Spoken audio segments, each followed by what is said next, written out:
Bien sûr, de crypto, les infos crypto pour ceux qui n'ont pas le temps. Quand savoir que le Bitcoin va exploser? Il y a un indicateur bouchon de champagne qui sera pour moi le signal du bull run. On va en parler aujourd'hui. Et en fin de vidéo, je vous parlerai aussi des news d'un projet que je suis depuis très longtemps. Le BTC, il est à 27 100 dollars ce matin. On perd un petit 0,6%. Pareil pour Ethereum, 1811 dollars. On suit des contre-performances sur toute la map après ce joli rebond.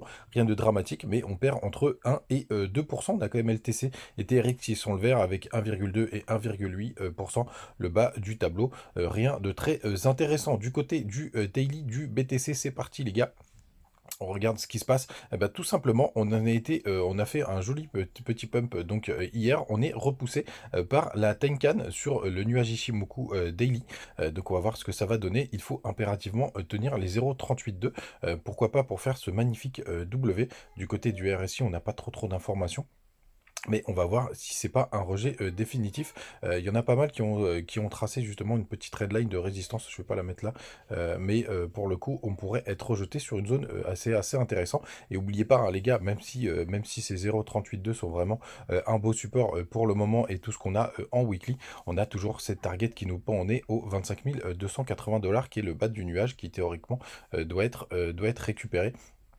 Si on trade Ishimoku du côté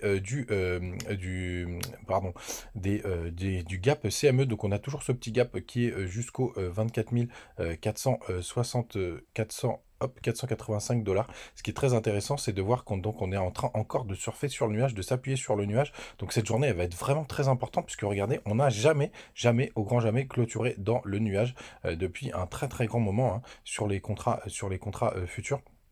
Donc on va voir vraiment ce que ça va donner. Je suis très impatient de voir comment va se finir cette journée. Et même on a quelques jours. Et puis ici, il va falloir sinon tenir sur ce haut du nuage. Puisque sinon le bas du nuage du côté des contrats futurs, il est hop. Et vous voyez cette énorme plaque qui serait quand même un très gros support à 25 385 dollars. On n'est pas très loin de l'autre indicateur. Sinon les informations importantes, c'est que il me semble que Jérôme Powell va parler ce vendredi, donc ça risque d'être un élément de volatilité assez importante. Hop, attendez, je me suis pas mis sur la bonne semaine. Donc les gars, vraiment attention là-dessus. Ça va être assez important ce qu'il va nous raconter parce qu'on va avoir quelques indications.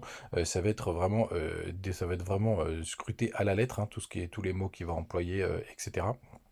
Hop, où est-ce qu'il est ce FOMC USD Fed Share Fair Powell. Donc c'est là, vous voyez, c'est vendredi. Donc on va voir vraiment ce que ça donne. C'est à 17 h vendredi. On verra vraiment ce qui va ressortir de ce discours. Il va falloir être très attentif. On partagera les infos évidemment sur Twitter. Du côté du long short ratio, toujours une majorité de personnes qui sont en longue, ça c'est pas terrible, mais comme d'habitude, hop, on a 63% de personnes qui sont en longue, ça achète pas du tout sur le spot, les spawning sont proches de zéro. Les gars, pas trop d'indications de ce côté-là, c'est pas très clair, mais comme le marché, en ce moment, du côté des liquidations, on a un joli petit pic jusqu'aux 29 000 dollars, juste un petit peu avant. On a aussi un pic assez impressionnant aux 23 500 dollars. Mais pour l'instant, il y a quand même plus de liquidité à aller chercher au nord. Ça, c'est plutôt pas mal. Ça nous permettrait d'avoir un joli petit pump. Mais après, quand on zoome un peu plus, on voit vraiment qu'il y a ce pic assez important aux 24 000 dollars du côté de Binance, les gars. Restez vraiment prudent en ce moment. Et donc, c'est quoi cet indicateur bouchon de champagne, les gars? Ben, c'est évidemment le dollar. Le dollar, quand on va perdre hop, on voit juste ici, donc ce support, vous voyez, qui d'ailleurs, je vous en parle depuis un petit moment, qui fait vraiment très bien son job. Hein. Pour l'instant, ça tient, ça tient. Et si jamais on perd ce support qui est vers les 100 points, qui est aussi une barrière psychologique très importante, hop, vous voyez, on va le voir juste là. C'est vers les 101 points, juste un peu en dessous des 101 points, difficile de le faire avec le doigt. Mais vous voyez ce gros support hein, qui tient depuis très longtemps, on le voit bien juste ici, est assez impressionnant. Et c'est normal, hein, c'est le dollar, c'est comme la monnaie forte du monde, même si elle perd un peu de vitesse, en tout cas possiblement, enfin depuis le début de l'année.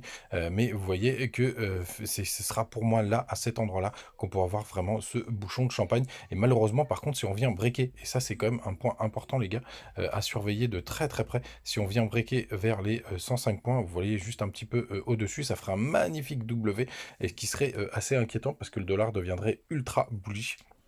Et ce serait très très mauvais pour les assets RX, pour la bourse et aussi pour le Bitcoin. Mais en tout cas, si on break ce support, par contre, là, ça peut être ouvrir les vannes à un magnifique bull run. Sinon, donc, le projet donc, que je suis depuis très très longtemps, c'est Ark and Die, avec pas mal de nouveautés du projet. Vous avez d'ailleurs toutes les infos sur le Twitter, je vous laisserai le lien en description aussi, avec toutes les informations du site internet, etc. Et du Twitter, et il y a pas mal de news puisque le projet continue de dérouler. Déjà pour rappel, ils avaient levé 700 000 dollars en ICO et récemment en fait ils ont fait une IEO sur Bitforex au mois de mai, et en fait tout simplement ils ont levé encore 93 000 euros, donc 116% de plus que l'objectif, hein, puisqu'ils avaient prévu de lever 90 000 euros. Donc, le grand rendez-vous, les gars, c'est aujourd'hui à 11 heures de heure de Paris que vous avez le listing de stock du token sur Bitforex. Donc ça, c'est vraiment très très cool. Et du coup, moi, je vous ai laissé le petit lien, je vous le laisserai aussi en commentaire. Vous avez mon petit lien, alors il faut le rentrer à la mano, hein, le code parrainage, si vous voulez l'avoir. Je les ai contactés pour voir les bonus qu'il va y avoir, donc je ne sais pas encore. Mais en tout cas, vous avez les liens, toutes les informations, et il y aura des grosses news aussi qui arrivent vendredi, notamment pour la distribution des tokens, pour que vous puissiez aussi les déposer, les trader sur Bitforex. Bref, plein de news du côté du projet. Et évidemment, il continue de dérouler, hein, c'est ça aussi qu'il faut quand même avoir en tête. Ils font pas mal de choses, pas mal d'événements. C'est une communauté qui est quand même qui bouge beaucoup. Gaël, un des fondateurs, pour le coup, est très présent, hein, sur les réseaux sociaux. Il participe vraiment à pas mal d'événements. Donc les gars, ça reste un projet pour le coup qui déroule. Et ça, c'est plutôt chouette. Les gars, n'hésitez pas à laisser un petit commentaire. Et puis on se retrouve comme d'habitude demain matin. Ciao!